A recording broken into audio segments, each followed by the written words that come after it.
பகவான் இடத்துல எல்லையற்ற பக்தி உண்டாக்கிடுமா கிருஷ்ண கதையை கேட்குறதுனால.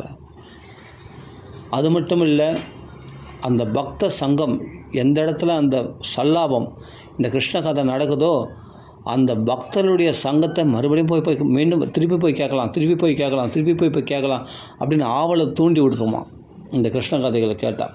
அதெல்லாம் சொல்கிறார், பரிசுத்து சொல்கிறார். இதெல்லாம் பகவானிடத்தில் பக்தியும் அவரை சார்ந்த இடத்துல நட்பும் ஏற்படுகிறது. நல்ல ஃப்ரெண்ட்ஷிப் ஆகிடும். அவங்கள பார்த்தாவே ரொம்ப பிடிக்கும். கிருஷ்ண கதை சொல்கிறாங்களே அந்த அவங்கள பார்க்குறவங்க பார்த்தா ரொம்ப பிடிக்கும். இவர்களே வந்தால் நம்ம கிருஷ்ண கதை நிறைய அப்படியே ஜில்லுன்னு அப்படியே அந்த கங்கா பிரவாகம் மாதிரி ஜில்லுன்னு காதில் பொழிவார். அப்படியே பாகவத கதையை ஆனந்தமாக வர்ஷிப்பார். கேட்டு ஆனந்தப்படலாம்னு சொல்லிட்டு தான் அவர்கள் இடத்துல அந்த சத்சங்கத்தை தேடி ஓடுவாங்களாம் மகாத்மாக்கள்லாம். அப்படியேப்பட்ட சாதுவாகிய சுகாச்சாரியர் கிடச்சிருக்கார் இல்லையா பரிசுத்துக்கு. அதனால் சொல்கிறார், நான் பெரும் பாக்கியம் பெற்றவன். அதனால் நீங்கள் உங்களை பார்த்தாவே எனக்கு ரொம்ப பிடிக்கிறது. இந்த கிருஷ்ண கதையை சொல்ல எனக்கு ஆசையாக இருக்குது கேட்கறதுக்கு அப்படின்னு கேட்குறேன். பகவான் ஸ்ரீ ஹரி சாக்ஷாத் நாராயணனே இந்த மனுஷ உலகை அடைந்து மனித பிறவியொட்டி செய்த வியக்கத்தக்க பாலலீலைகள் இன்னும் நிறைய இருக்குமே. அதெல்லாம் எங்களுக்கு சொல்லுங்களேன், விருப்பம் இருந்தால் தயவுசெய்து எனக்கு கூறலாம் எனில் தயவுசெய்து கூறி அருளுங்கள், எங்களுக்கு ஆசையாக இருக்குது கேட்குறதுக்கு அப்படின்னு பரிசுத்து கேட்குறார். அப்போ சுகாச்சாரியர் சொல்கிறார், ஓகே சபாஷ். அப்படி ஆர்வத்தோடு கேட்குறவங்களுக்கு தான் மேலே சொல்லணும்னு ஆசை உண்டாகும் சொல்கிறவங்களுக்கு. அதெல்லாம் சுகாச்சாரியர் மேலே சொல்ல ஆரம்பிக்கிறார். அப்பா ஒரு நாள் குழந்தை கிருஷ்ணன் என்ன பண்ணுறான், குழந்தையாம் கிருஷ்ணன். நாம் எல்லோரும் எந்த பகவானுடைய குழந்தைகளோ அந்த பகவான் ஒரு குழந்தையாக இருக்கிறானா. அந்த பகவான் என்ன பண்ண ஒரு குழந்தையாக இருந்துட்டு,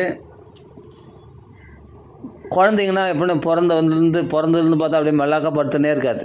கொஞ்சம் அதனுடைய வளர்ச்சி அடையும் போது நல்லா பால் சாப்பிட்டு தெம்பா அது பால் சாப்பிட்ற குழந்தை கொஞ்சம் கொஞ்சமாக என்ன பண்ணணும், அது என்ன தவழ ஆரம்பிக்கணும் இல்லையா. அப்போ என்ன பண்ணோம், அந்த மெல்லாக்கப்படுத்துன குழந்தை குப்பிழ்ச்சிக்கும், அதாவது கவிழ்ந்து படுத்துக்கும்.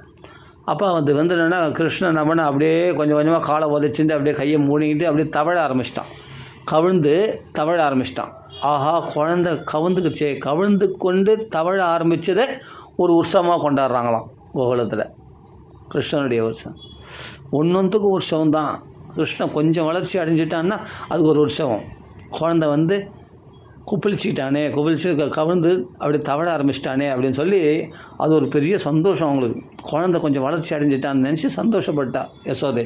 அது ஒரு விழாவாக கொண்டாடுறா அந்த அம்மா. விழாவாக கொண்டாடி மக்களுக்கு நல்லா அன்னதானம்லாம் பண்ணுறது, வஸ்திரபூஷணங்கள்லாம் தானம் பண்ணுறது, இதெல்லாம் பண்ணுறா அந்த அம்மா. நந்தபாபு பண்ணுறாரு ரொம்ப விசேஷமாக. ஏன்னா ரொம்ப நாளாக குழந்தை இல்லாதவங்களுக்கு அவங்களுக்கு கிருஷ்ணன் பிறந்ததே பெரிய விஷயம். அப்போ கிருஷ்ணனுடைய ஒன்றும் பார்த்து செய்கிறாங்க பாருங்கள். குழந்தை பிறந்த மகோத்சவத்தை கொண்டாடுறது இல்லாமல் ஒவ்வொரு விஷயத்துலேயும் அந்த குழந்தைக்கு பாதுகாப்பு கொடுக்கறது வரைக்கும் யோசித்து பாருங்கள். அதுக்கு கோமியத்தில் அது ஸ்வஸ்தி வாசனம் சொல்ல வச்சு மங்கள ஆசீர்வாதம் பண்ண வச்சு சூதமாகது எல்லாம் குழந்தைகளை ஆசீர்வாதம் பண்ண வச்சு பிராமணர்கள் வேத பாராயணம் பண்ணுற பிராமணர்கள்லாம் ஆசீர்வாதம் பண்ண வச்சு எப்படிலாம் கொண்டாடுறாங்க பாருங்கள். அந்த குழந்தைக்கு அவ்வளோ பாதுகாப்பு பார்த்து செய்கிறாரு பாருங்கள் நந்தபாபாவும் யசோதையும். அப்போ பாருங்கள், இப்போ அந்த கவிழ்ந்து கொண்ட அந்த உற்சவத்தை அது ஒரு உற்சவமாக கொண்டாடணுமா. கிருஷ்ணன்னா எல்லா உற்சவம் தான். கிருஷ்ணன் செய்யக்கூடிய ஒவ்வொரு சேஷ்டிக்கும் ஒரு உற்சவமாக கொண்டாடணுமா. அப்படி கொண்டாடுறாங்க கோகுலத்தில். அதான் கிருஷ்ண பக்தின்னு பேர். அப்போ கிருஷ்ணனுக்கு என்ன பண்ணுறா, அந்த மங்கள நீராட்டுதல், மங்கள ஸ்நானம் செய்வாங்க இல்லையா, அந்த மங்கள ஸ்நானம் செய்து வித்தாரலாம். கிருஷ்ணன் என்றைக்கு கவிழ்ந்து தவழ ஆரம்பித்தானோ அந்த தினமானது கரெக்டாக பிறந்த நட்சத்திரம் சேர்ந்துருந்தது தான் கிருஷ்ணனுக்கு. அதனால் அன்றைக்கி மங்கள நீராட்டுதல், மங்கள ஸ்நானம் பண்ணி வச்சாங்களாம் கிருஷ்ணனுக்கு. அப்போது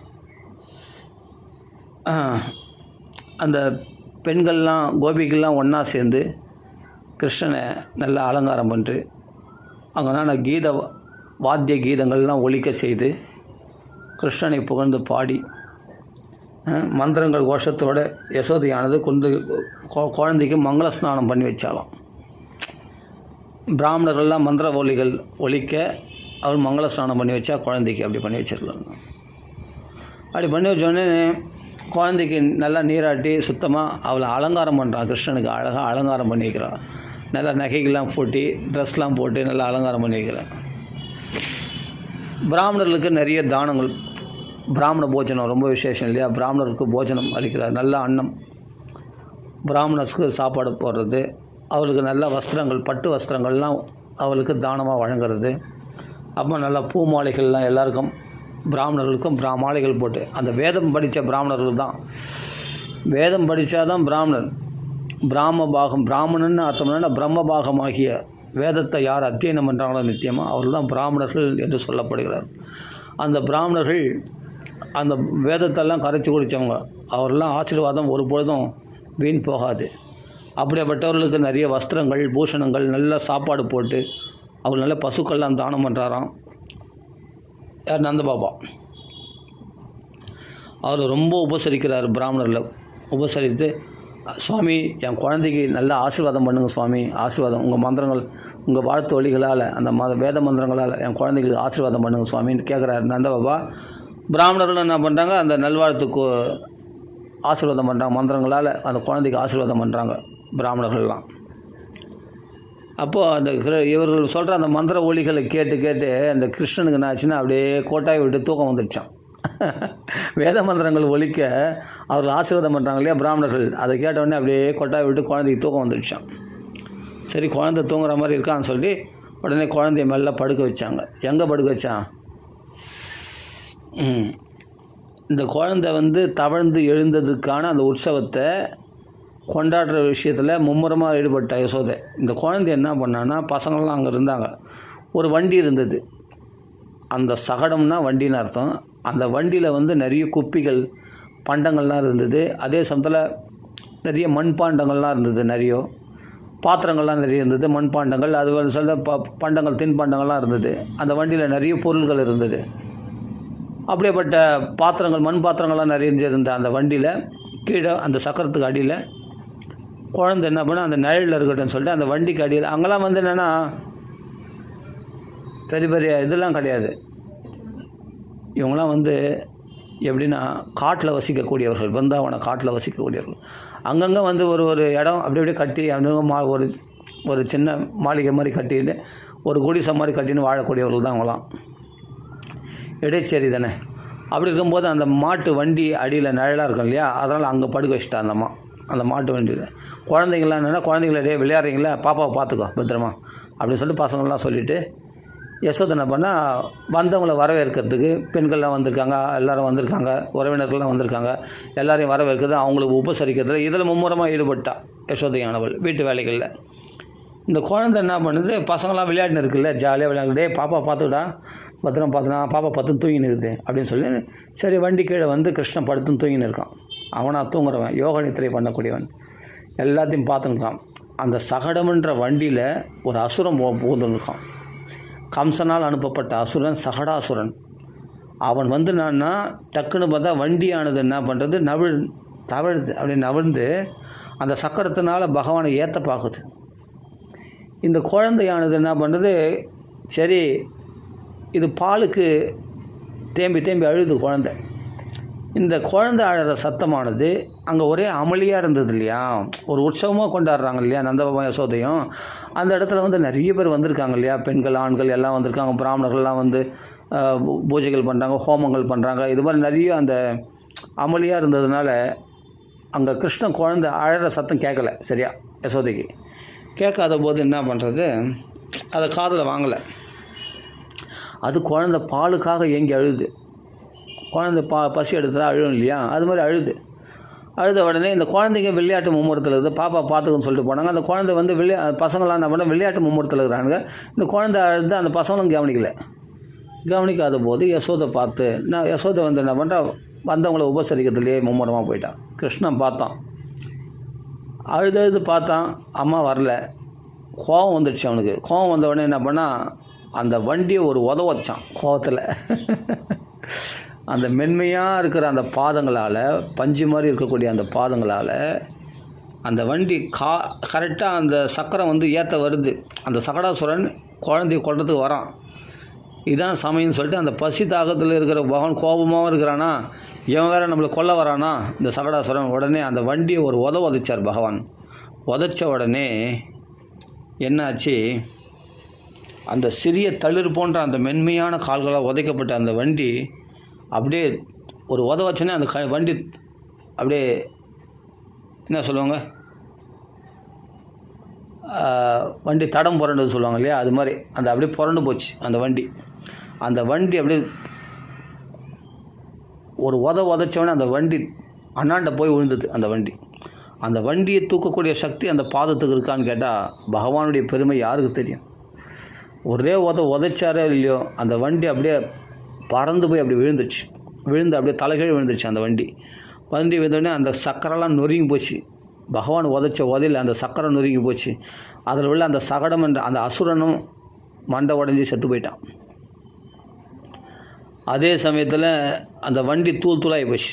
அந்த வண்டியில் இருக்கிற பானைகள் எல்லாமே நொறுங்கி போச்சு. அந்த வண்டியில் பாத்திரங்கள்லாம் உடஞ்சி போச்சு. அந்த வண்டியும் கொடை சார்ந்து விட்டது. அதான் வண்டி புரண்டு போய் அதுமாரி இந்த பல்வேறு சுவை மிகுந்த இனிய உணவு வகைகள் கொண்ட மண் பாத்திரங்கள்லாம் உடஞ்சி போச்சு. சக்கரங்களும் அச்சு முறிஞ்சு போச்சு. அப்படி தலைகீழாக புரண்டு நுகத்தடி முறிந்து கவிழ்ந்தது. நுகத்தடியும் முறிஞ்சு போச்சு. அந்த வண்டியில் நுகத்தடினா முன்னாடி அந்த 2 எருதுகள் போட்டுற அந்த நுகத்தடி அதுவும் முறிஞ்சு போச்சான். பகவானுடைய தளிர் போன்ற பாதங்களால் உதைக்கப்பட்டு இப்படி வண்டி தூளாகுமா? யோசித்து பாருங்கள், முடியுமா? அப்போ பகவானுக்கு அவ்வளோ சக்தி உடையவன் பகவான் அப்படின்னு நம்ம தெரிஞ்சுக்கணும். இது குழந்தைங்க பார்த்துருக்கு. அந்த பசங்க விளையாடுறாங்க இல்லையா, விளையாடுற பசங்க தானே விட்டு போனா யசோதை. அந்த விளையாடுற பசங்க பார்த்து ஆச்சரியப்பட்டாங்க. இதுனா இது குழந்தை உதச்சி அந்த வண்டியே கவிழ்ந்து போச்சே, வண்டியை தூளாகி போச்சே, இந்த குழந்தைக்கு என்ன அபாரமான சக்தி இருக்குது அப்படின்னு ஆச்சரியப்பட்டாங்களாம் அந்த பசங்களாம். அப்போ அந்த கோபியரெல்லாம் இந்த சத்தம் கேட்டது, இந்த வண்டி விழுந்த சத்தம் கேட்டது இல்லையா தடால்னு எல்லாம் பார்த்து என்னாச்சு குழந்தைக்கு ஏதாச்சுன்னு யசோதை பயந்து ஓடியாரான். அங்கே எல்லோரும் பார்த்தாங்கன்னா சத்தம் ஓடியாராங்க. பார்த்தா வண்டி அந்த பானைகள்லாம் உடஞ்சி போயிருக்கு, வண்டிலாம் நுகத்தடிலாம் முறிஞ்சு போயிருக்கு, சக்கரெல்லாம் தூளாகி போயிருக்கு. என்ன ஆச்சுன்னு ஒன்றும் புரியல. அப்போ அந்த பசங்களாம் சொல்கிறாங்க, கலைங்களா என்ன ஆச்சுன்னா குழந்தை அந்த வண்டி உழந்தது பெரிய விஷயம் இல்லை, வண்டி ஒஞ்சி போகுது, பாத்திரம் போனால் போய் குழந்தைக்கு என்ன ஆச்சுன்னு சொல்லி தான் அப்படியே யசோதை நடுங்கி போகிறான். அப்போ பார்த்தா குழந்தை ஒன்றும் ஆகலை. டே உங்கள் பசங்களை சொல்கிற திட்டுறாவா, உங்களை தானே பார்த்து சொல்லிட்டு போன குழந்தைங்கள வண்டி போல் எப்படி வண்டி சார்ந்தது, யார் வண்டி தள்ளினது, என்ன ஆச்சு ஏதாச்சுன்னு சொல்லி கேட்குறான். இல்லை இந்த கிருஷ்ணன் தான் காலில் உதைச்சான், அதனால தான் வண்டி கூட சார்ந்தது, வண்டி புரண்டு கீழே வந்துட்டாங்க. எது கிருஷ்ணன் உதைச்சானா? போடா கிருஷ்ணன் போய் உதைச்சி வண்டி சாயுமா அப்படின்னு யாருமே நம்ப மாட்டுறாங்க. அந்த குழந்தை இல்லை நாங்கள் பார்த்தோம், இந்த கண்ணால் பார்த்தோம், நாங்கள் கிருஷ்ணன் தான் உதைச்சான், வண்டி கூட சாஞ்சது, வண்டி தூளாச்சு, கிருஷ்ணன் தான் உதைச்சான் அப்படின்ட்டு அந்த குழந்தை தான் உதைச்சிது அப்படின்னு சொல்லி கிருஷ்ணன் பேர் இல்லை, அப்போது நாமகரணம் பண்ணல, அந்த குழந்தை தான் உதைச்சிது, இந்த பாப்பா உதைச்சி தான் அந்த வண்டி தூளாச்சு, பாப்பா தான் உதைச்சிது அப்படின்னு பசங்களாம் சொல்கிறாங்க. அப்போது உடனே கலைஞ எப்பா நம்ம குழந்தை பழச்சிதேன்னு சொல்லிட்டு ரொம்ப சந்தோஷப்பட்டா. குழந்தை தூக்கி வாரி ஆலிங்கனம் பண்ணிக்கினான் யசோதை. கலைஞ வண்டி தானாகவே எப்படி கொடை சார்ந்திருக்கும் அப்படின்னு சில பேர் யோசிக்கிறாங்க. இந்த குழந்தைகள் யசோதைகள் சொல்கிறது இல்லை பாப்பா தான் உதைச்சிது, இல்லை இது தன்னாலே சாஞ்சிருக்கும், தன்னாலே எப்படி கொடை சாயிடும், தன்னாலே எப்படி வண்டி கவிழ்ந்துருக்கும் அப்படின்னு எல்லாமே குழப்பின்னு இருக்காங்களாம். ஏன்னா குழந்தை எல்லோரும் நால்புறமும் குழந்தையை சூழ்ந்து கொண்டார்கள். இந்த குழந்தைக்கு எப்படி இருக்குது, குழந்தைக்கு எதாவது அடிபடுதா பார், எங்கேயாவது ரத்தம் வருதா பார் அப்படின்ட்டு எல்லாம் சுற்றி பார்க்குறாங்க குழந்தைய. எதுவும் அவளை குழந்தை சிரிச்சினே இருக்கான் ஆனந்தமாக. அப்படி மனம் கலங்கி அந்த கோபர்களையும் கோபிகளையும் பார்த்து அங்கிருந்த சிறுவர்கள்லாம், இவன் தான் பாப்பா தான் அழுதுனே இருந்து ரொம்ப நேரம் அழுதுன்னு பாலுக்காக, அந்த குழந்தை அழுதுனால நம்ம காலை ஒச்சிக்கிச்சு, அப்படியே குழந்தை அழும்போது நான் காலை வச்சுக்கணும் இல்லையா, கை காலை வச்சுன்னு இருக்கும் இல்லையா, அப்படி உதச்சிக்கும் போது தான் அந்த காலால் உதைக்கப்பட்ட வண்டி தான் கீழே விழுந்தது, இதுதான் நாங்கள் நேரில் கண்ட உண்மை அப்படின்னு அந்த சிறுவர்கள்லாம் சொன்னாங்க. இது ஏதோ குழந்தைங்க தெரியாமல் சொல்லுதுப்பா, அதெல்லாம் நம்பாதீங்க அப்படின்னு சொல்லிட்டு ஒரு சில பேர் சொல்கிறாங்களாம். அந்த கோகுலவாசிகளே சில பேர் சொல்கிறாங்களாம், இதெல்லாம் சின்ன பசங்க ஏதோ தெரியாமல் சொல்லுது, குழந்தை உதச்சி போய் எவனை வண்டி விழுமா, அவ்வளோ பேர் வண்டி அப்படின்னு சில பேர் நம்பலையாம். அப்போது ஏன் நம்பலைன்னா பகவானுடைய அளவிட முடியாத சக்தியை யாருமே தெரிஞ்சிக்கல, பகவான் பரமாத்மான்னு தெரிஞ்சிக்கல. ஆனால் அந்த குழந்தைகளுக்கு பகவான் உணர்த்தியிருக்கான் பற்றியா பரமாத்மான்னு. கள்ளம் கபடம் இல்லாதவங்களுக்கு தான் பகவானுடைய பெருமை தெரிஞ்சிக்க முடியுமே தவிர, கொஞ்சம் அறிவு நமக்கு வந்துடுச்சுன்னா கூட அது எப்படி நடக்கும், இதெல்லாம் நம்ப முடியாத விஷயம் அப்படின்னு நம்ப மாட்டாங்க. அப்படி ஆகி வச்சாங்க. இல்லை சில பேர் சொல்கிறாங்களாம், இல்லை ஒரு வேளை கிரகப்பீடையாக இருக்குமோ, கிரகதோஷங்கள் ஏதாவது பாதிச்சிருக்குமோ, இதெல்லாம் நம்புகிறாங்க. ஆனால் பகவான் பெருமைன்னு நம்ப மாட்டேன்றாங்க. கிரகப்பீடையாக இருக்குமோ அப்படின்னு யசோதை பயந்துட்டாலாம். அப்போ அந்த அழுது கொண்டு இருந்த அந்த குழந்தையை தூக்கி எடுத்து பிராமணர்களை பார்த்து, சுவாமிகளே கொஞ்சம் வாங்கலேன், குழந்தைக்கு உங்கள் ஆசீர்வாதம் மகான், அதான் சொல்ல பிராமணருடைய ஆசீர்வாதங்களை மலையாக நம்புகிற காலம் அது. அவர்கள் வேதம் வாசிக்கிற வாக்கால் அவங்க மந்திரங்கள் சொன்னாங்கன்னா, ஆசீர்வாதம் பண்ணாங்கன்னா அது பழிக்குன்னு நம்புகிற காலம். அதனால் யசோதை என்ன பண்ணால், அந்த பிராமணர்களை மந்திரங்களால் நல்வாழ்த்து கூற செய்து அவரெல்லாம் ஆசீர்வாதம் பண்ண பிறகு அந்த தன் குழந்தைக்கு பால் நிறைய கொடுத்து பருக செய்து அந்த குழந்தைய படுக்க செய்தா. ஏன்னா பசியில்னால தானே அழுதுன்னு இன்னும் அழுதுன்னு இருக்கான். உடனே அந்த குழந்தைக்கு ஆசீர்வாதம் பண்ண வச்சு உடனே யசோதை பால் கொடுத்து தொங்க வைக்கிறா. உடனே அந்த கோபரெலாம் என்ன பண்ணாங்க, கோபருடைய உதவியால் மறுபடியும் அந்த வண்டியெல்லாம் சீர்படுத்தி அந்த அச்செல்லாம் முறித்து அதெல்லாம் சரி பண்ணி எல்லாம் பண்ணி வண்டிகளை மறுபடியும் முன்போல் அந்தந்த பாகங்களை சீராக்கி அந்த வண்டியை சரியாக நிறுத்துகிறாங்க. நிறுத்தப்பட்ட அந்த வண்டியை ஒருவேளை இந்த வண்டியில் ஏதாவது துஷ்ட சக்தி இருக்குமோ இல்லாட்டி தெய்வ சக்தி இருக்குமோ என்னன்னு தெரில. உடனே என்ன பண்ணாங்க, பிராமணர்கள் ஹோமம் செய்து தயிர், அக்ஷதை, தர்ப்பை, ஜலம் இதனால் அந்த வண்டியை வழிபடுறாங்களாம். வழிபட வேண்டியவனே பகவான் தான், ஆனால் அந்த வண்டியை வழிபடுறாங்க. ஏதாவது தெய்வ சக்தி இருக்குமோ, தயவுசெய்து குழந்தைக்கு எந்த ஆபத்தும் வரக்கூடாதுன்னு வழிபடுறாங்க. ஏன்னா மகான்கள் பிராமணர்களை எதுக்காக ஆசீர்வாதம் பண்ண சொல்கிறதுன்னா, பிராமணர்கள் வேதம் வாசிக்கிறதுனால மட்டும் இல்லை, அவர்களுடைய நல்ல குணங்களாலேயும் கர்ம விபாக செயல்களாலேயும் குணங்களாலேயும் பிராமணர்களாக இருந்தால் தான் அவங்க வாக்கு பலிக்கும். அவர்கள் வேதம் மந்திரம் ஜெபிக்கிற வாக்கு பலிக்கும் கண்டிப்பாக. அதே சமயத்தில் அவர்கள் நல்ல குணமுடைய பிராமணர்களாம். அதனால் அவர்கள் வாழ்த்து ஒரு பொழுதும் வீண் போகாதான். அதனால் அந்த பிராமணர்களை வாழ்த்து சொல்கிறார். பிறருடைய உயர்வை கண்டு பொறுக்க முடியாத அந்த பொறாமை இருக்குது பற்றியா, அந்த தோஷம் அந்த பிராமணர்களுக்கு கிடையாதான். அதே சமயத்தில் பொய் கிடையாது, வார்த்தையில் சத்தியம் பேசக்கூடிய பிராமணர்கள், பொய் பேச மாட்டாங்க. அதே சமயம் தற்பெருமை இருக்காது, தம்பட்டம் அடிச்சிக்க மாட்டாங்க.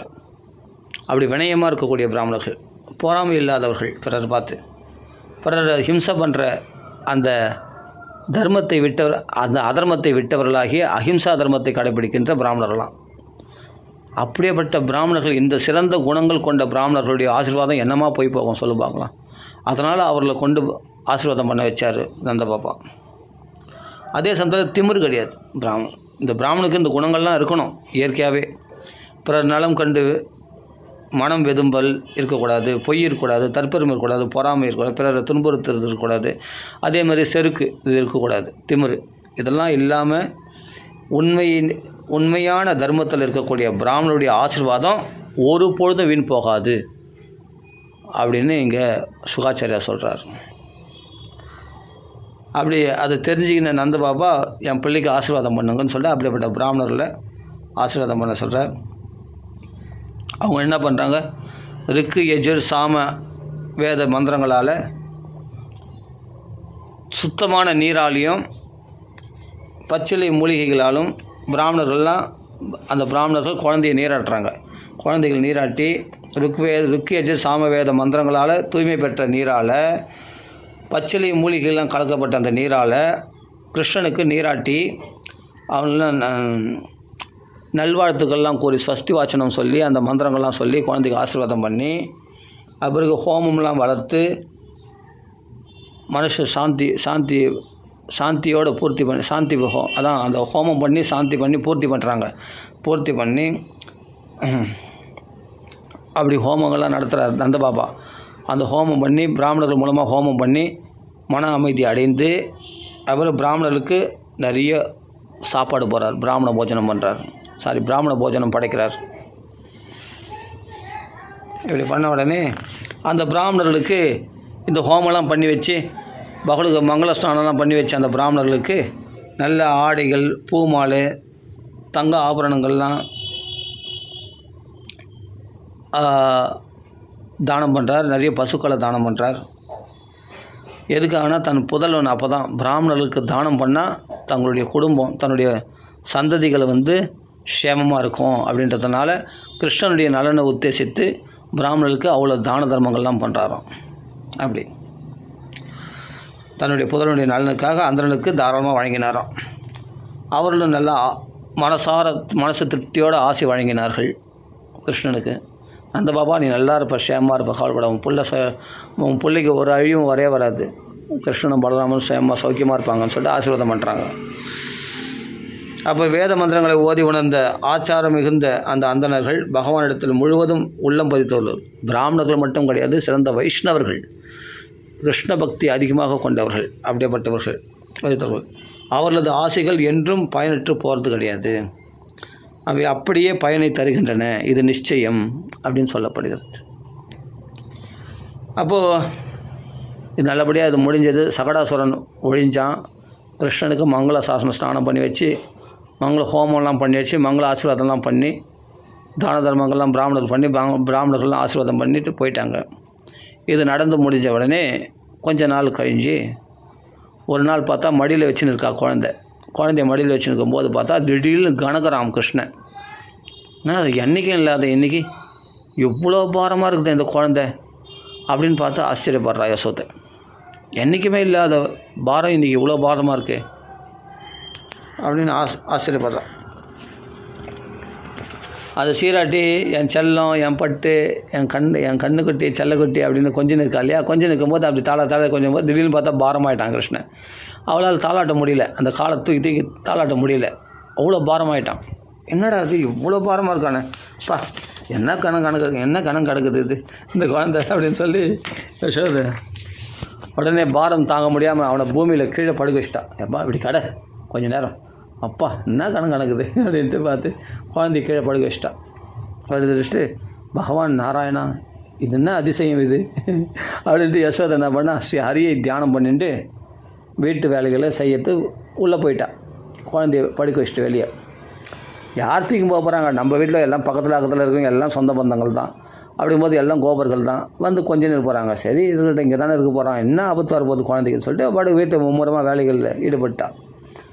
இந்த குழந்தை பாட்டுக்கு அழகாக படுத்துன்னு தூங்கினது.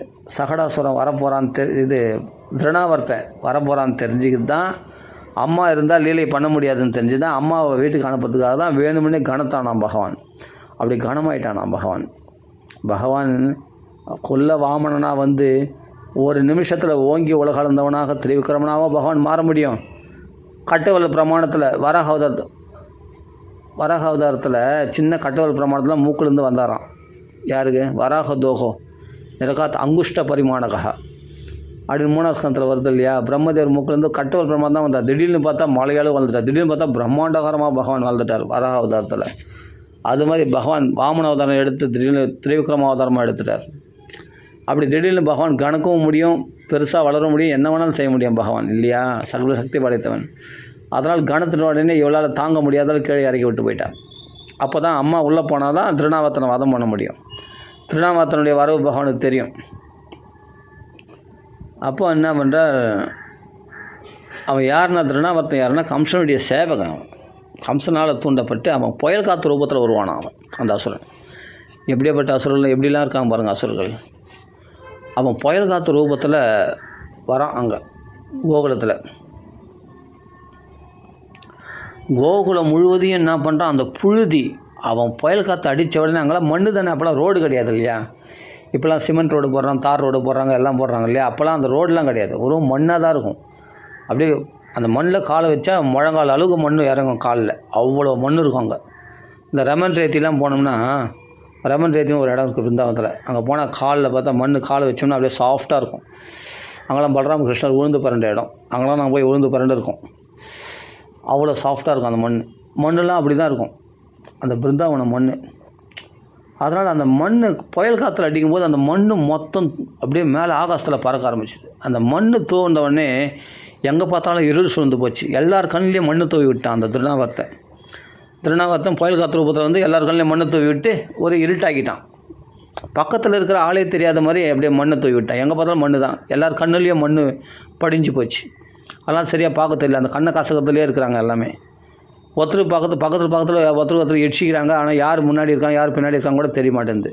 அப்படி அந்த புயல் காற்று ரூபத்தில் அந்த மண்ணை தூவி விட்டு அந்த மண் புழுதினால் அந்த இருட்டை உண்டாக்கி என்ன பண்ணால் நேராக கிருஷ்ணன்கிட்ட போய் கிருஷ்ணனை அப்படியே அழுக்கா தூக்கி போயிட்டான்.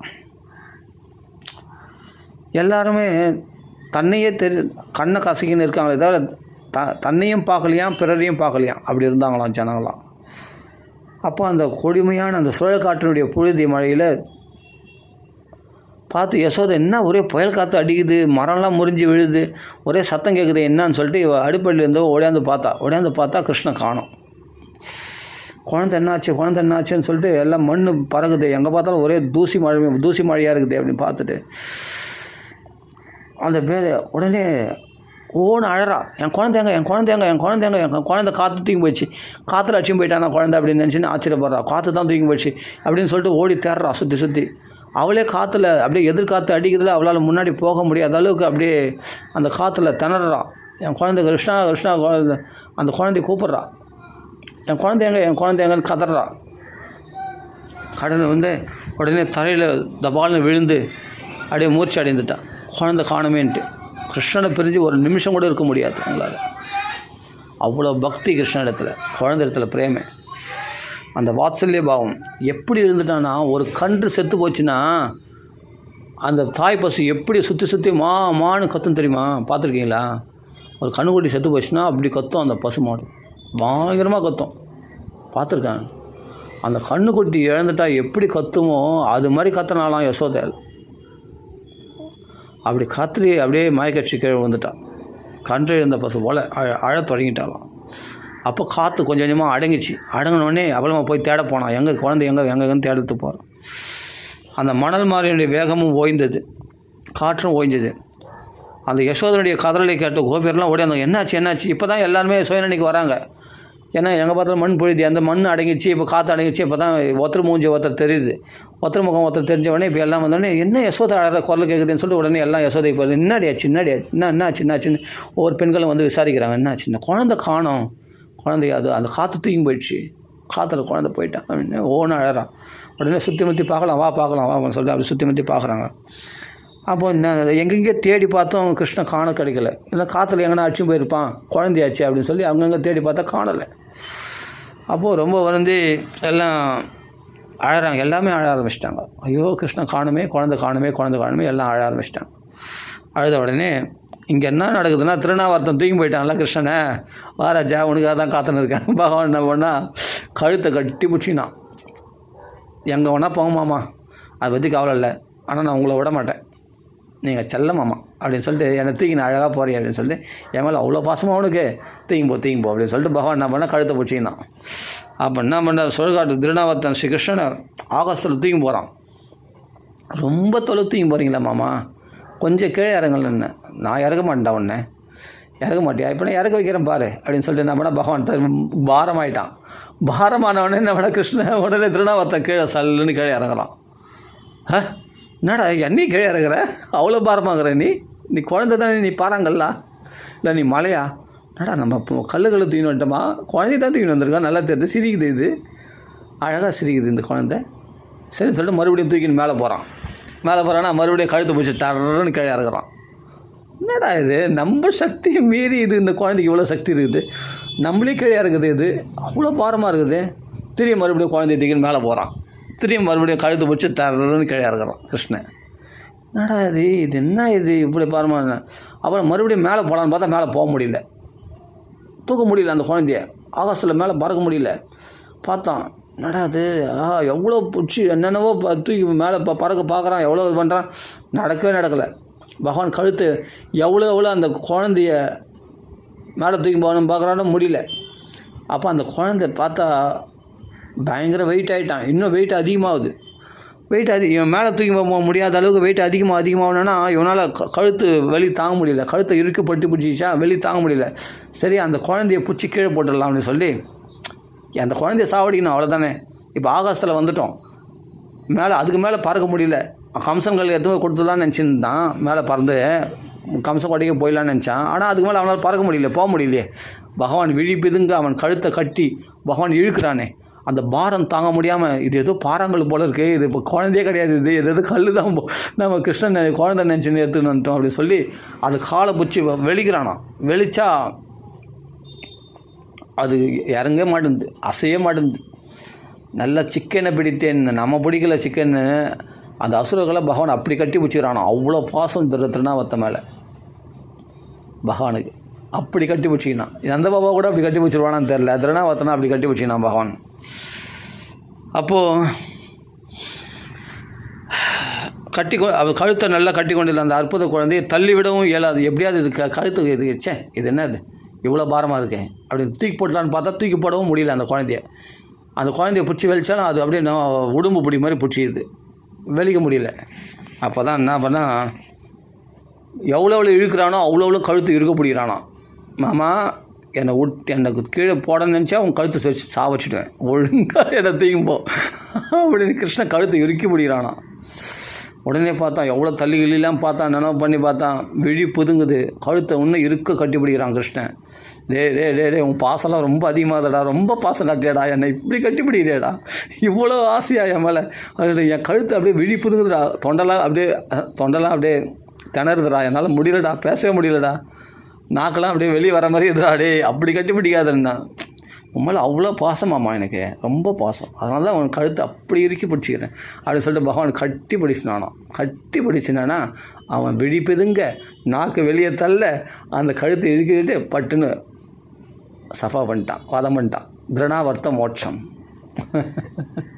கொஞ்ச நேரம் இருமாம்மா, நான் கட்டி பிடிச்சேன், கொஞ்ச நேரம் வேலை முடிஞ்சிடும், புரியுதா, அவசரப்படாத. வானாடா விட்டுறான்னா அவன் எங்கே விட்றான், அவன் கிருஷ்ணன் அவன் பிடிச்சி தள்ளி பார்க்குறான், நனோ பண்ணி பார்க்குறான், திருநாவத்தை முடியல. என்ன கொஞ்ச நேரம் கம்முன்னு வேலை முடிஞ்சிடும், அதுதான் உடனே உனக்கு பரலோகத்தை அனுப்புகிறேன், வைகுண்டத்துக்கு அனுப்புகிறேன், அவசரப்படாது இருன்னு சொல்லிட்டு பகவான் கட்டி பிடிச்சிக்கிறான். கட்டி பிடிச்சி விழிப்புதுங்க அவன் கழுத்தை நெரிச்சு பகவான் வதம் பண்ணிட்டான். திருநாவர்த்த மோட்சம். உடனே பகவான் என்ன பண்ணுறான், அசைவற்று கண்கள் பிதுங்க, குரல் முனக, உயிர் பிரிய அந்த அசுரன் குழந்தையுடன் கோகுலத்தில் தடால்னு விழுந்தானோ.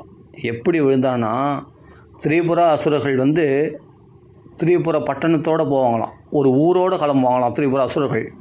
அந்த அசுரர்களை சிவபெருமான் என்ன பண்ணுறார், 3 பானங்கள் எய்து அந்த அசுரர்களை அடித்த உடனே அந்த பட்டணத்தோடு கீழே விழுந்த அந்த அசுரர்கள் மண்டை உடைஞ்சி உயிரிழந்தார்கள். அந்த திரிபுர அசுரர்கள் 3 பானங்களால், சிவபெருமான் எய்த அந்த 3 பானங்களால் திரிபுராதிபதிகளை வதம் பண்ண மாதிரி இவன் என்ன பண்ணுறான், கிருஷ்ணனை குழந்தையோடு விழுந்தான் பாரு, சுயரூபம் எடுத்துட்டான், இப்போ ராட்சச ரூபம் எடுத்துட்டான் இந்த திருநாவத்தை.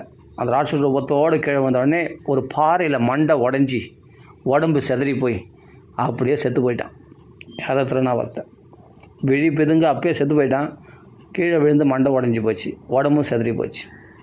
ஆனாலும் அந்த உடம்பு மேலே பகவான் படுத்துன்னு ஜாலியாக விளையாடினு இருக்கானா கிருஷ்ணன். இப்படியே திருநாவர்த்த மோட்சம் பண்ணுறான் பகவான். அப்போ அவனுடைய மார்பில் அப்போட அந்த கழுத்தை பிடிச்சின்னு தொங்கியிருந்தாரானா கிருஷ்ணன், அந்த கழுத்தை விடலையான். அந்த மார்பில் தொங்குகின்ற ஸ்ரீ கிருஷ்ணனை உடனே பார்த்து, இதோ வந்துட்டாண்டி நம்ம கிருஷ்ணன், இந்த அசுரன் தான் சாவடிச்சு, இந்த அசுரனை உடனே அந்த எல்லாம் பார்த்தா அவ்வளோ பெரிய அசுரன், பெருசாக பத்துனுக்குறான் அவன். இது பெருசாக ஒரு ஜடம் பத்துனுக்குதே, அதுக்கு கழுத்தில் ஒரு குழந்தை தொங்குது, நம்ம கிருஷ்ணடி அப்படின்னு சொல்லிட்டு ஒரு போய் வாளி ஏற்றுன்னு அந்த கிருஷ்ணனை கொண்டு யசோதை இடத்துல ஒப்படைச்சாங்க கோபிகள்லாம். அங்கே பார்த்தா அவ்வளோ பெரிய அசுரம் படுத்துனுக்குறான். ஆஹா, இந்த அசுரம் தான் தூக்கி போனானா என் குழந்தைய அப்படின்னு பார்த்து உடனே எல்லாம் ஆச்சரியப்பட்டாங்க.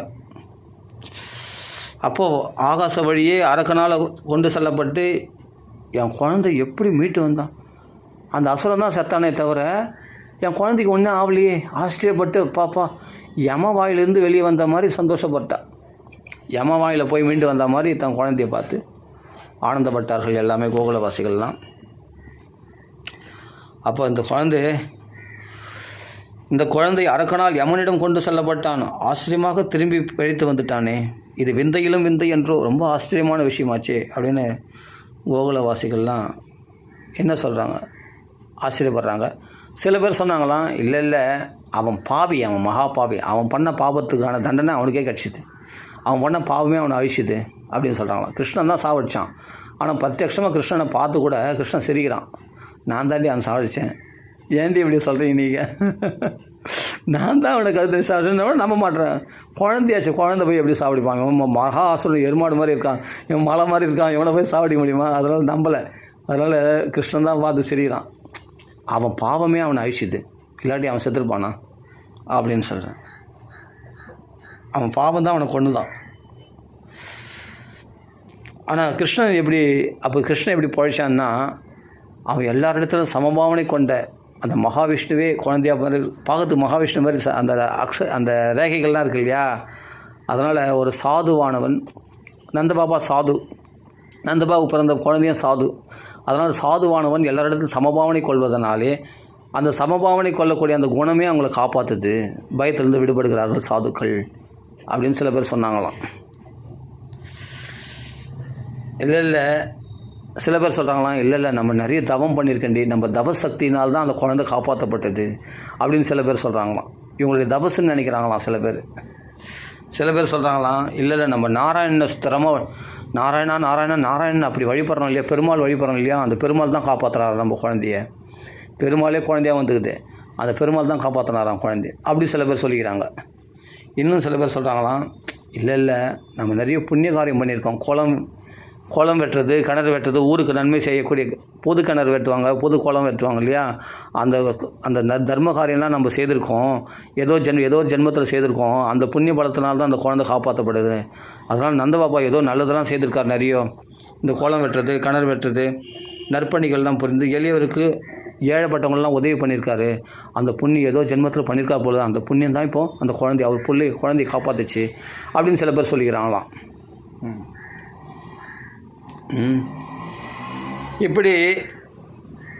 அப்படி சாக கடந்த அந்த குழந்தையானவன் எல்லாரிடத்துலையும் அன்பு தன்னிடத்தில் அன்பு செலுத்தக்கூடிய அந்த எல்லாரையும் சந்தோஷப்படுத்துறதுக்குன்னே இந்த குழந்தை செத்து பழிச்சான். சாக கடந்த இந்த குழந்தை பழி நம்மளை இந்த புண்ணியங்களால், இந்த தபசுனால், இந்த தான தர்மங்களால் தான் குழந்தை காப்பாற்றப்பட்டு தான். பகவான் தன்னைத்தானே காப்பாற்றினான்றது யாரும் நம்பலை. ஆனால் இந்த புண்ணியங்கள், இந்த தபசு, நாராயணனை வழிபட்டது, இதுதான் குழந்தைய காப்பாற்றுச்சான் அப்படின்னு அவங்களுடைய நம்பிக்கை. நம்மளை சந்தோஷப்படுத்துறதுக்காக பகவான் நம்மளை தேடி வந்துட்டானே, நம்ம குழந்தை நம்மளை தேடி வந்துட்டானே, நம்ம செல்லக்குட்டி, நம்ம கிருஷ்ணன் நம்மளை தேடி வந்துட்டானே, நம்மளை சந்தோஷப்படுத்துறதுக்காகவே. ஏன்னா நம்ம அவ்வளோ அன்பு காட்டியிருக்கோம்ல கிருஷ்ணன், அதனால் நம்மளை அழவிட மாட்டான் இந்த குழந்தை, அதனால் நம்மளை தேடி வந்துட்டான். எப்படியோ பகவான் யமவாயிலேருந்து மீண்டு வந்துட்டான், சந்தோஷம் சொல்லி எல்லாமே கொஞ்சறாங்க, எல்லாம் ஆளுக்கு பளிச்சுன்னு மொத்தம் கொடுக்குறாங்க கிருஷ்ணனை, சீராட்டி பாராட்டி தூங்க வைக்கிறாங்க. இப்போ இது மாதிரி பலவாறான அற்புதங்களை பார்த்த நந்தபாபா ஆச்சரியப்படுறாரு, இதெல்லாம் ஏன் நடக்குது. ஒரு தடவை நம்ம மதுரை நகரத்துக்கு போனோமே கப்பம் கட்ட, அப்போ வசுதேவர் சொன்னார், சில அபசகுணங்கள்லாம் அபகுறிகள்லாம் தென்படுது, கோகுலத்தில் ஏதோ அபசகுணங்கள்லாம் தென்படுது, அதெல்லாம் சீக்கிரமாக போன்னு சொன்னார். அவருடைய வார்த்தை சத்தியமாக பழிக்குது பத்தியா, ஆபத்துக்கு மேலே ஆபத்தாக வருது. முதல் பார்த்தா ஒரு பூதனை வந்தா, அடுத்தது பார்த்தா ஒரு வண்டியில் வண்டி ஏற்றுற மாதிரி வந்தது, அந்த வண்டியை தூளாக ஆச்சு, வண்டி நல்ல காலம் குழந்தை மேலே சாயாமல் கீழே விழுந்தது. அந்த குழந்தை மேலே வண்டி சாஞ்சிருந்தா என்ன ஆயிருக்கும், அந்த ஆபத்துலேருந்து குழந்தை காப்பாற்றப்பட்டான். அடுத்தது ஒரு புயல் காற்று ரூபத்தில் ஒரு அசுரனால் காப்பாற்றப்பட்டான். எப்படி இந்த உட்பாதங்கள் அப்படியே தொடர்ந்து வந்துட்டே இருக்கே. வசுதேவர் சொன்னது சத்தியமாயிடுச்சு. அந்த வசுதேவரை பார்த்து மெச்சராராம் நந்தபாபா. அவர் சாதாரணமான ஒரு மனுஷன் கிடையாது, அவர் மகாத்மா. அப்போ திரும்ப வசுதேவருடைய வார்த்தையை பாராட்டினார். வசுதேவர் மகா யோகீஸ்வரராக இருக்கணும் அப்படின்னு வசுதேவரை கொண்டாடினாராம் நந்தபாபா. இப்படி நடந்த உடனே ஒரு நாள் அந்த குழந்தைக்கு ஆபத்தெல்லாம் நீங்கி மறுபடியும் சஷ்டி வாச்சனெல்லாம் சொல்ல வச்சு, பிராமணர்கள்லாம் போஜனம் கொடுத்து, அவங்களெலாம் ஆசீர்வாதம் பண்ண வச்சு, அந்த மங்கள ஸ்நானம் பண்ணி வச்சு, அந்த காப்பு ரக்ஷையெல்லாம் கொடுத்து மறுபடியும் குழந்தைய சந்தோஷப்படுத்துகிறான் அந்த யசோதை. அதெல்லாம் பண்ணுவாங்க, அந்த சடங்கு சம்பிரதாயம்லாம் பண்ணுவாங்க, கரெக்டாக பண்ணுவாங்க. அதெல்லாம் அப்படி பண்ணிட்டு இருக்கும்போது ஒரு நாள் நான் பண்ணுறேன், மடியில் வச்சு தாளாட்டுறான் குழந்தைய யசோதைக்கு தான் இந்த என்னத்தவம் செய்தனை யசோதா, எங்கும் நிறைந்த பரபிரம்மம் அந்த பாலலையிலே குழந்தையில மடியில் வச்சு தாளாட்டுறதுக்கு என்னடி நீ தவம் பண்ணியிருக்க, என்னடி தவம் பண்ண நீ அப்படின்னு சொல்கிறேன். தொல்லை இன்பத்தின் இறுதி கண்டாலே, அந்த பழமையான இன்பத்தினுடைய எல்லையை கண்டுட்டாலாம், பிரம்மானந்தத்தை கண்டுட்டாலாம். அவ்வளோ ஆனந்தத்தை அனுபவிக்கிறான் யசோதை. அந்த யசோதை மடியில் வச்சு தாளாட்டி கொஞ்சம் குழாவின்னு இருக்கும்போது அந்த குழந்தை பால் குடிக்கும்போது அடிக்கடி டக்குன்னு ஒரு கழுக்குன்னு ஒரு சிரிப்பான் கிருஷ்ணன். டக்குன்னு அந்த முகத்தை திருப்பி அம்மா பார்த்து ஒரு சிரிப்பான் அந்த கிருஷ்ணன். பால் குடிச்சுனே இருக்கும்போது மடியில் பால் குடிச்சுனே போது டக்குன்னு அந்த பால் குடிக்கிறத நிறுத்திட்டு அம்மா பார்த்து ஒரு சிரிப்பானான். சின்ன சின்ன அந்த பால் பல்லுன்னு சொல்லுவாங்க இல்லையா, அந்த சின்ன பல்லுலாம் முளைக்குது அப்போ குழந்தைக்கு. அந்த பல்லு சிரிக்குது, இந்த சின்ன சின்ன அந்த சின்ன சின்ன பல்லுங்கள்லாம் முளைக்கும் போது சிரிக்கும்போது ரொம்ப அழகாக இருக்கும் பார்க்குறது. குழந்தையுடைய முகம் பார்த்தா அவ்வளோ அழகாக இருக்குதான். அந்த எவ்வளோ அழகாக சிரிக்கிறான் பாரு அப்படின்னு சொல்லி அந்த யசோதை கொஞ்சம் தாளாட்டுறான் கிருஷ்ணனை. அந்த சிரிக்கிற அழகை பார்த்து ரசித்த உடனே அந்த குழந்தைய வாயை பார்க்குறா இல்லையா, அந்த சிரிக்கிற அழகை. அப்போ வயிறு நிரம்ப பால் குடித்த அந்த குழந்தையுடைய அழகிய புன்னகையுள்ள அந்த முகத்தை யசோதை முத்தமிட்டு தாளாட்டிய போது அந்த குழந்தைக்கு அப்படியே பால் குடிச்சு, நிறைய பால் குடிச்சா அப்படியே தூக்கம் வந்துடும் இல்லையா, மனுஷர்களே அதிகமாக சாப்பிட்டா தூக்கம் வந்துடும் இல்லையா. அப்போ அந்த குழந்தை பால் குடிச்சு நிரம்ப வயிறு நிறைய பால் குடிச்சிருச்சு, திருப்தி அடைஞ்சிச்சு, அப்படியே கோட்டு வாய் விட்டுது. கோட்டு வாய் விட்டு வாயை திறக்குது. வாயை திறந்து பார்த்தா அந்த வாயில் பகவான் என்ன காட்டுறான்னா, ஆகாசம், பூமி, சொர்க்கம், நட்சத்திரங்கள், ஒளிமண்டலம், திக்குகள், சூரியன், சந்திரன், அக்னி, வாயு, கடல், தீவுகள், மலைகள், அவற்றிலிருந்து பெருகக்கூடிய ஆறுகள், காடுகள், ஸ்தாவர அசையும் பொருள், அசையா பொருள் எல்லாத்தையும் மற்றும் உயிரினங்கள் எல்லாத்தையும் அந்த கிருஷ்ணன் வாயில் பார்த்தாலாம் யசோதை. ஆச்சரியப்பட்டா. சர்வ உலகங்களையும் 14 உலகங்களையும் பார்க்குறாளாம் கிருஷ்ணன் வாயில். அவ்வளவும் பார்த்தாலாம். சந்திரன், சூரியன், அக்னி, வாயு, கடல், தீவுகள், மலை, பூமி, நட்சத்திரங்கள், அப்படியே காடுகள், தீபங்கள், ஸ்தாவர அசையும் பொருள், அசையா பொருள், மலை, அவன் யானை, கழுத, மனுஷன், தேவர்கள், 33 கோடி தேவர்கள், யக்ஷர்கள், ராட்சர்கள், கிண்ணர்கள் எல்லாரையும் வாயில் காட்டுறானாம் பகவான். அதை பார்த்து அப்படியே பிரமிச்சு போய் அப்படியே ஆச்சரியப்படுறான். அந்த குழந்தைக்கு பார்த்து ஆச்சரியப்படுறான். அனைத்தையும் கண்டாலாம். மான்விழி படைத்த அவள் திடீரென குழந்தையின் இந்த திருவாயிலில் உலகம் அனைத்தையும் கண்டு நடுங்கி கண்களை மூடிக்கொண்டு வியப்பில் ஆழ்ந்தாலாம். இது என்ன அதிசயம், இது என்ன அதிசயம் சொல்லிட்டு வியப்பில் ஆழ்ந்துட்டான். அடுத்த நிமிஷம் பகவான் என்ன பண்ணுறான், மாயை போட்டு அப்படியே வீசிடுறான். எல்லாத்தையும் மறக்கும்படி செய்துடுவான் கிருஷ்ணன். இப்படியாப்பட்ட லீலைகள் புரிகிறான் பகவான். சரி, இதோட நம்ம பூர்த்தி பண்ணிப்போம். இந்த வாயில் உலகத்தை காட்டினேன், இந்த 2 தடவை உலகத்தை காட்டுறான்.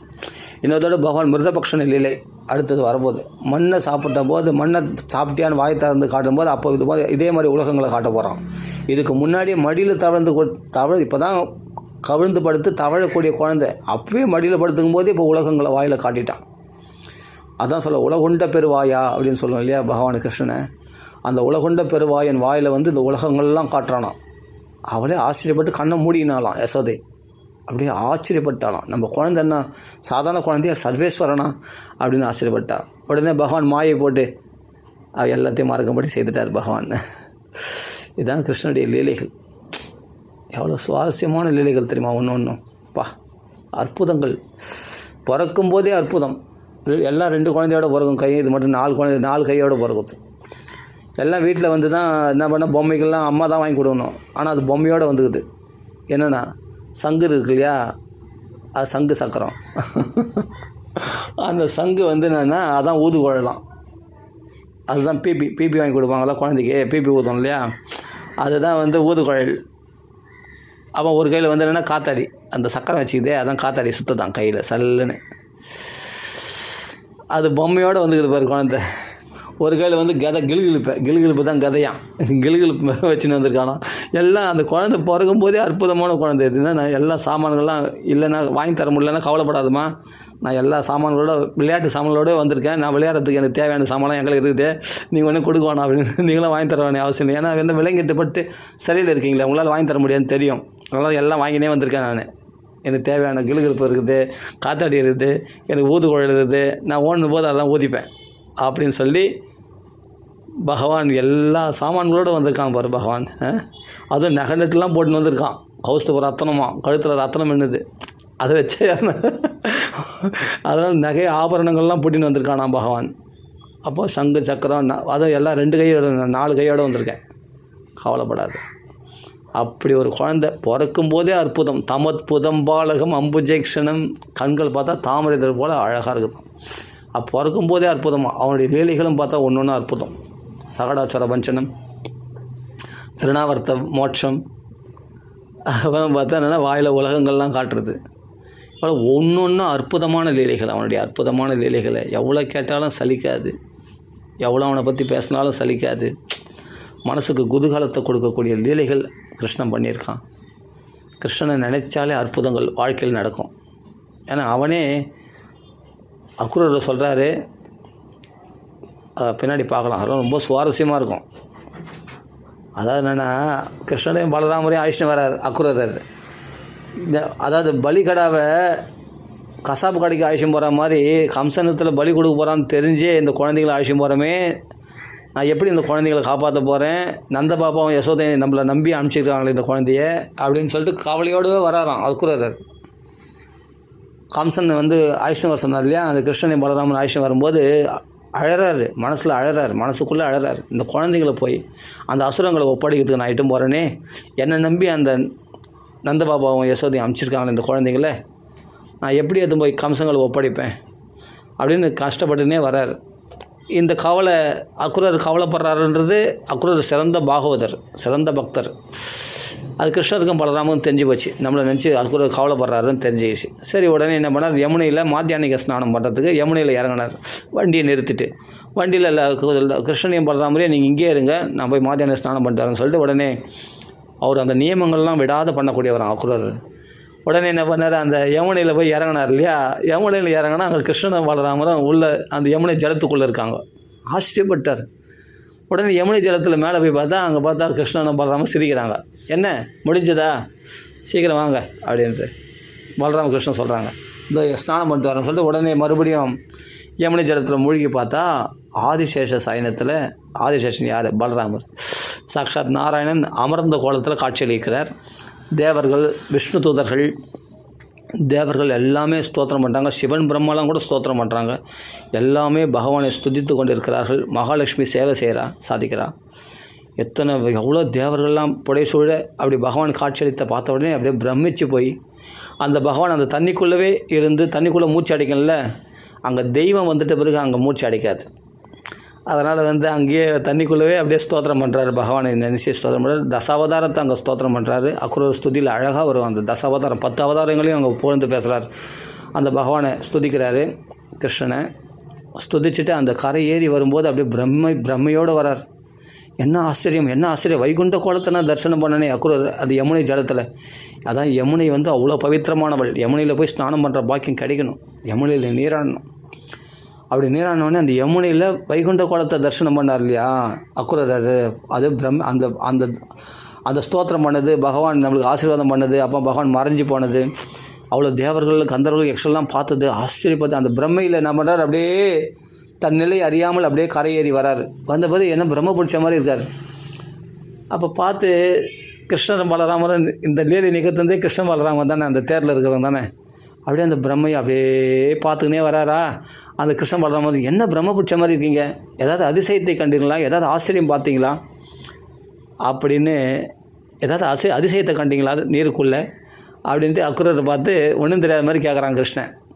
அப்போ அக்ரூரர் சொல்கிறார், எப்பா சர்வாச்சரியமயனாகி உன்னையே நான் தரிசனம் பண்ணும்போது இந்த உலகத்தில் நான் பார்க்காத அதிசயம் என்னப்பா இருக்குது, நீயே ஒரு அதிசய புருஷன் தானே. தமத்புதம் பாலகம், பிறக்கும்போதே அற்புத வடிவமானவனாச்சே கிருஷ்ணன். கிருஷ்ணனே ஒரு ஆச்சரியமயமானவன். அவனால் நிகழ்த்தக்கூடிய ஆச்சரியங்களை பார்க்குறது பெரிய விஷயம் இல்லையே, உன்னையே நான் தரிசனம் பண்ண பிறகு மற்ற ஆச்சரியங்கள்லாம் நான் பார்க்குறது பெரிய விஷயமா அப்படின்னு அக்ரூரர் கிருஷ்ணனை புகழ்ந்து பேசுகிறார் அந்த இடத்துல. அப்போ தான் புரிஞ்சுக்கினார், நான் உன்னை காப்பாற்றணும் கம்சன் கையிலேருந்து நான் நினச்சிருந்தேன், உலகத்தையே ரட்சிக்கக்கூடிய பரமாத்மான்னு நான் தெரிஞ்சுக்கிட்டேனே இந்த நீருக்குள்ளே புகுந்து. சாக்ஷாத் ஆதிசேஷ சயனத்தில் பெருமாளே பகவான் நாராயணனே நீ தான் அப்படின்னு நான் தெரிஞ்சிக்கும் போது, உலகங்களையெல்லாம் ராட்சர்கள், கிண்ணர்கள், அசையும் பொருள் எல்லாத்தையும் காப்பாற்றக்கூடிய அப்படியேப்பட்ட பரம்பொருளாகிய நீ உங்களை காப்பாற்றிக்க முடியாதா, உங்களை காப்பாற்றணுன்ற இந்த அறியாமை எனக்கு ஏன் வந்தது அப்படின்னு அக்ரூரர் தனக்குள்ளே யோசிக்கிறார். இனிமேல் எனக்கு எந்த கவலையும் கிடையாது, உலகத்தையே ரட்சிக்கின்ற பகவான் தன்னை ரட்சிக்கிறதுக்கு முடியாதா கம்சங்கள்லேருந்து